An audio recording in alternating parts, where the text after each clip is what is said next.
Hello, you are listening to the Secular Buddhism podcast, and this is episode number 16. I am your host, Noah Rochetta, and today I'm talking about truth in the context of time.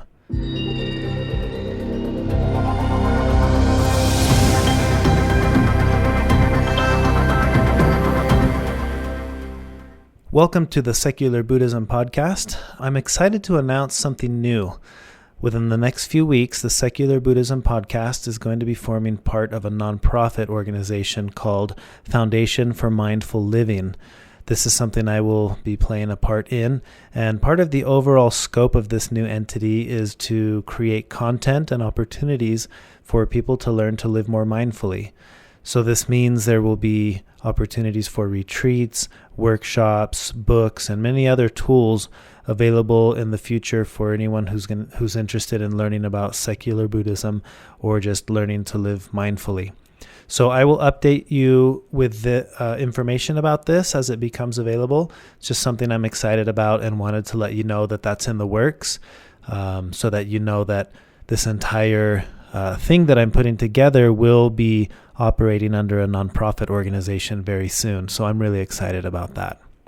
And then, of course, before we start, a reminder, as the Dalai Lama says, do not try to use what you learn from Buddhism to be a Buddhist. Use it to be a better whatever you already are. This is something I ask you to always keep in mind as you listen and learn about the topics and concepts discussed in the podcast. And again, if you enjoy the podcast, please feel free to share, write a review, or give it a rating. So now let's jump into this week's topic. In last week's podcast episode, I spoke a little bit about the concept of faith and doubt, and specifically the faith to doubt, at least within the Buddhist worldview or the Buddhist concept. So today, all week, I've been thinking about truth, which was another podcast episode that was discussed a few weeks ago, and I believe I highlighted kind of the difference between what I call conceptual truths versus empirical truths. And I wanted to elaborate on this a little bit more based on a conversation I had with a friend this week. But the idea, just as a recap, is that when we're talking about truth, there are at least two major kinds of truths, the way I like to think about it. These are the truths that are true regardless of what I believe, and the truths that are true because of what I believe. So an example of the first one, a truth regardless of what I believe, is an empirical truth. This is the type of truth that's true whether or not there are humans on the planet. That's an easy way to think about it. For example, when the moisture in the air saturates to the point where it can no longer hold moisture, then it starts to rain. That would happen whether or not we believe in that. It'll happen whether or not there are humans on the planet. That's just something that happens. That's an example of an empirical truth, or, as I mentioned earlier, a truth that is true regardless of what I believe. So most of the truths that we deal with on a day-to-day basis in our lives aren't empirical truths. These are the conceptual truths. These are truths that are true because we believe them. And the example I gave of a conceptual truth was the value of gold versus silver, or really the value of any precious gem. It's true that a diamond is worth more than a piece of coal, but that's a conceptual truth. That's only true because we believe it. There is no inherent value in a piece of diamond versus a piece of coal. That becomes truth, and it gains value because as humans, we have collectively decided that a diamond is valuable, and therefore we are going to assign it a specific value. So that's an example of a conceptual truth. And the reason I wanted to elaborate on this a little bit more from the previous podcast where I discussed truths was because truths are contingent upon space and time. In Buddhism, we talk about space and time. Everything exists in space and time. And in terms of space, all things are interdependent. We've talked about that. And in terms of time, all things are impermanent. And usually when I'm discussing this concept with someone and I talk about the idea of impermanence, we think about the opposite of impermanent being permanent. And yeah, that makes sense, but it's more than that. It's, I think, a better or maybe an easier way to understand the concept of impermanence is understanding the idea of something fixed and permanent versus something fluctuating and changing.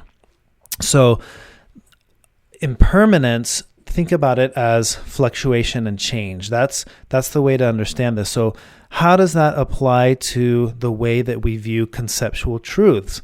That's really the heart of what I want to get at today. And the whole way that this conversation started up was in a discussion with a friend in my ministry program about having read an old love letter. And my friend read this old love letter, and it contained wording that was very compelling to the argument of, being in love, saying, I'm so happy that we're finally together. I'll never leave your side. You're the soulmate I was looking for. Words like that. And she was reading this letter from the understanding that 7 months later, after the date on this letter, this relationship had ended, and there was divorce. And the context of the conversation was in a world where all things are impermanent or all things are constantly changing.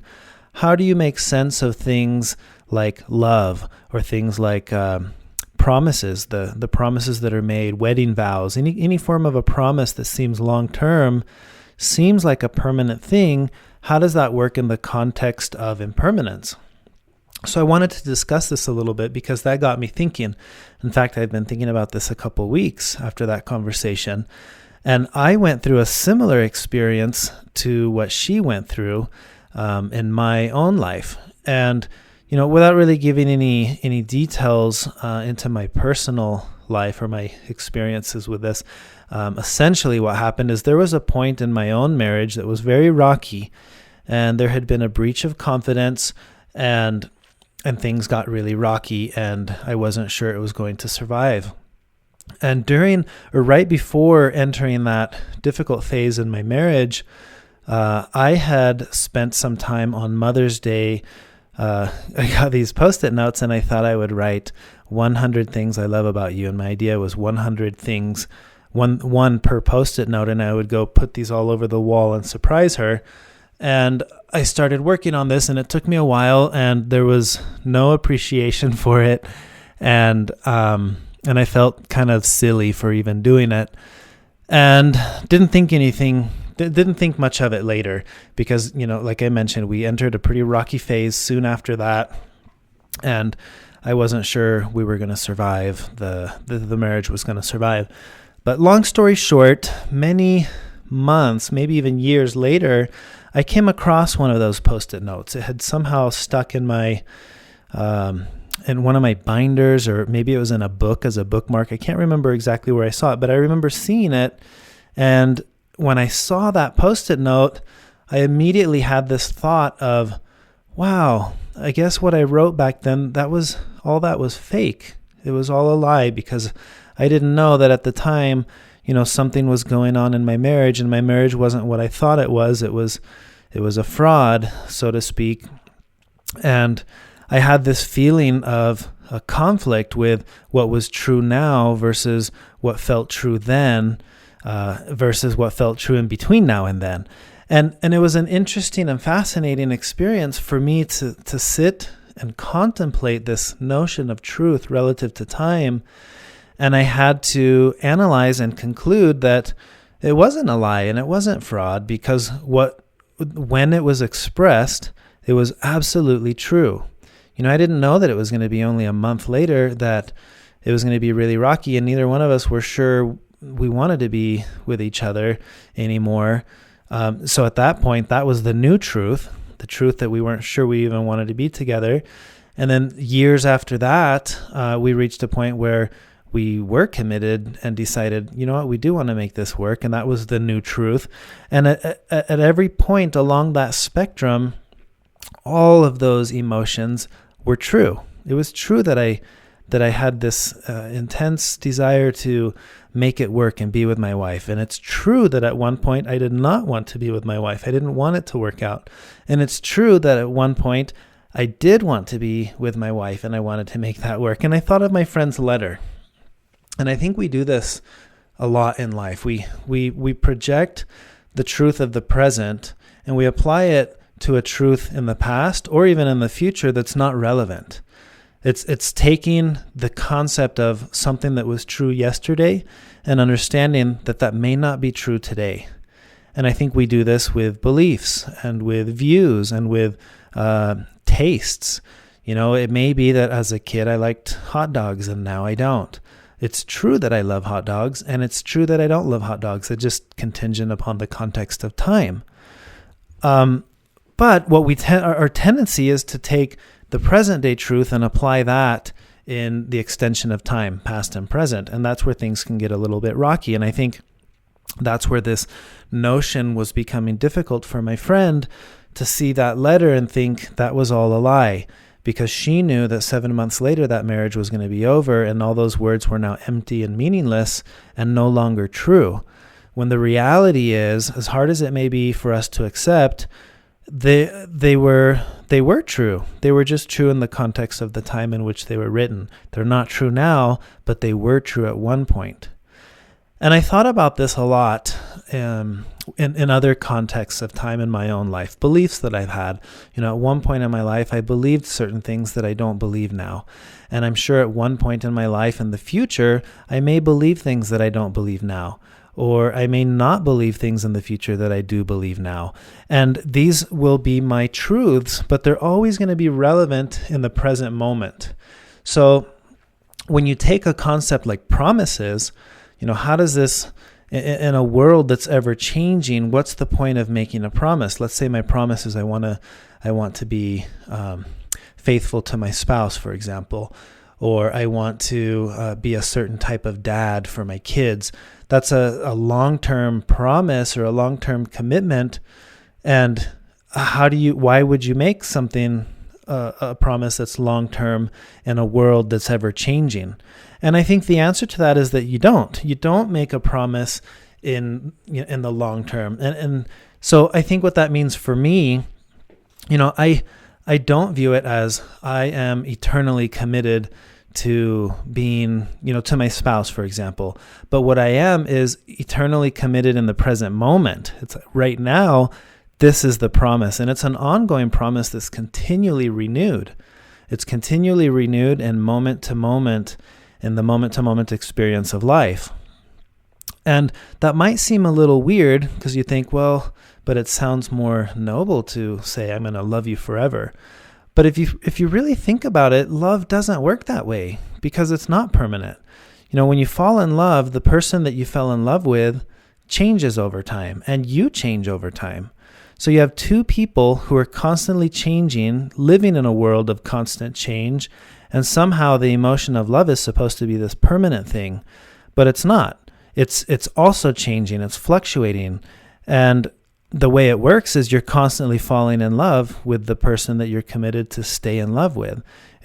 I think, in fact, that's what makes it work, is realizing that it's constant and that every day my spouse is the person that I'm learning to love. Every day, the new version of her, every hour, every minute. And the moment I make that a stagnant thing, it deteriorates the love that I have for her. It would be very easy to say, well, you're not the person I fell in love with 7 years ago when we got married, or 8 years ago, or 9 years ago, whatever it is. And the thing is, you're absolutely right. That's not the same person that you married. And guess what? You're not the same person that they married. And this doesn't just apply to relationships and to love. This applies to everything. I think with careers, this is common too. It's like, well, when I graduated from college, I wanted to be a filmmaker. And I was for a while working on television commercial production. And one day that evolved. And then whatever I was at the time is what I was at the time. And that, for me personally, has evolved year after year, it seems. I've been a lot of different things. But you take someone who's been in a career their whole lives, and then they look back one day and say, I got into the wrong career because what I wanted should have been this or should have been that. But that's not true because you did exactly what you thought you wanted to do when you did it. The difference is that as you've changed and evolved over time, the idea of what you thought you wanted hasn't. So then, it makes you think that that the truth of the present is different than is the same as the truth of the past. That's where it becomes it becomes an iffy. I don't know if iffy is the right word. It becomes tricky to work with the truth of the past, applying it to the present, because it changes. The truth is what changes. And maybe truth isn't the right word here. We could say life or reality. So using the word truth, life, reality, these are all interchangeable. But the concept to grasp here is impermanence. Impermanence means constant change. And that means that whatever was true at one point in the past may not be true today.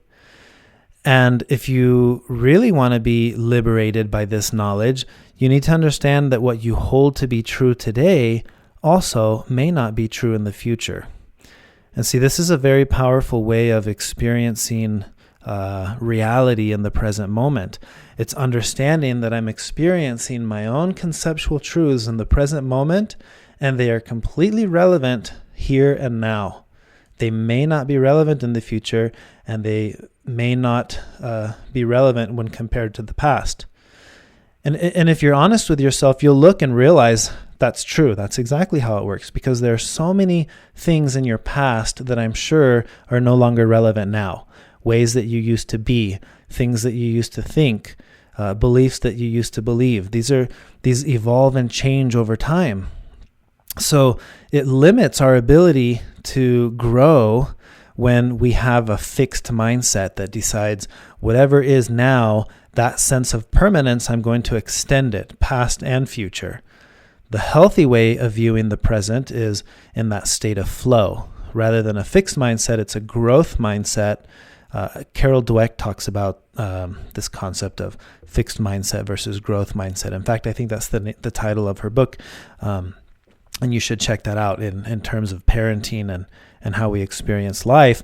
The idea is that the moment we try to make it fixed, we hinder and limit our ability to grow. Because growth, as the name itself implies, growth is change. It's the only way that you grow is because you're changing. As soon as there's no growth, then that's death. Life is the process of constant change. The moment you're not changing, that means you're dead. Now you're done. There is no more change. And yet somehow we attach to this idea of trying to grasp life and make it a fixed concept. I want all my truths to be fixed. I want my sense of self to be a fixed sense of self. Who I was in the past is who I am now, and it's who I will be in the future. And that's just not true. Who I was yesterday may be irrelevant to who I am today. And it might be very different from who I am in the future, because that's the nature of change. It's the nature of life, reality, and truth. It's constantly changing. So what I wanted to ultimately get at in this podcast episode was this concept of truth relative to space and time, specifically time. And I hope that you can set aside some time in your day or in your week to explore what truths were true to you in the past that are no longer true today. And then if you really want to get something out of this, try to spend some time looking at the things that you hold on to as fixed truths today, and look at them with the perspective that they may not be fixed truths in the future, because that's the nature of change. The nature of truth is that it's constantly changing, and it's all of our conceptual truths work this way. Conceptual truths are always relative to time. Going back to the example of the diamond, think about that. The value of a diamond or the value of gold versus silver is relative in terms of being a truth. It's relative to space and time. Alter the equation of space and time, and let's go back to, instead of where we live now, let's go back to, I don't know, pick anywhere on Earth 10,000 years ago, and now the truth of the value of gold versus silver is different. Go back 20,000 years ago, 50,000 years ago, 1,000,000 years ago, and these things just change. Truth changes. Truth evolves. So that's really what I wanted to get at in this podcast episode. And the sense of freedom that comes from letting go of the fixed part of truth.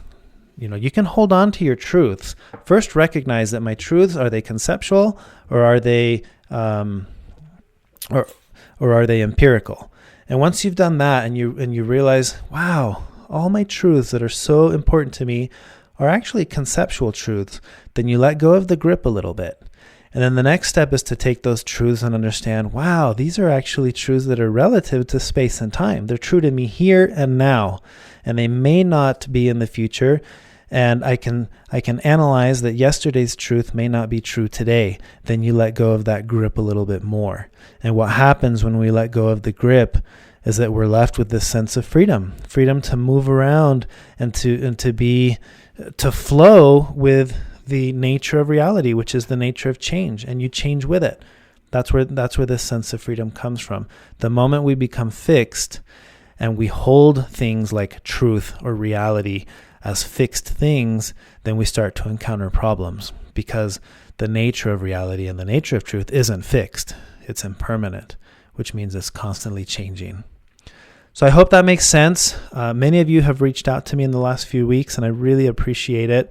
It means a lot to me to hear that these podcasts are making a difference in your lives. When I first encountered and started studying Buddhism, it became a topic that helped me to experience life in this new perspective that was so liberating. And I think what it boiled down to is I had the full freedom to just be me, to accept me as I am in the present moment. And even more beautiful, it gave me the ability to see others for who they are in the present moment, with whatever their conceptual truths are in the present moment. And you feel compassion for people. And I knew that I wanted to make this something more regular. I wanted to be able to teach Buddhism, and I wanted to be able to teach these concepts of mindful living. And I'm really excited that I'm going to have that opportunity now through this nonprofit that we're forming, the Foundation for Mindful Living. So thank you guys for being a part of this journey with me. This podcast has been very instrumental in allowing me to build up what I'm trying to do in life. And I'm very grateful for each one of you who takes the time to listen to this and shares these podcasts and writes the reviews and reaches out to me. It's really meaningful. So thank you, thank you, thank you. And I look forward to the next podcast episode sometime next week. Until next time.